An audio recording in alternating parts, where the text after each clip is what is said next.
You ask Tiger to solve. This deals with linear equations with one unknown. The final result is t equals 18/5. Let's solve it step by step. Simplify the expression. Expand the parentheses.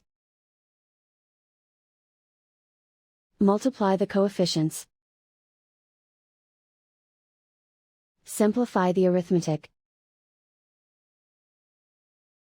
Expand the parentheses.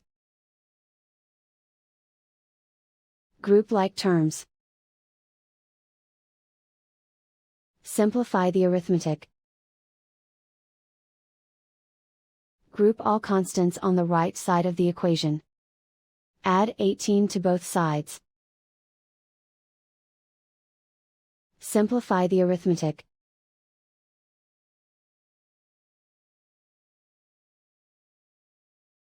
Isolate the t. Divide both sides by 5.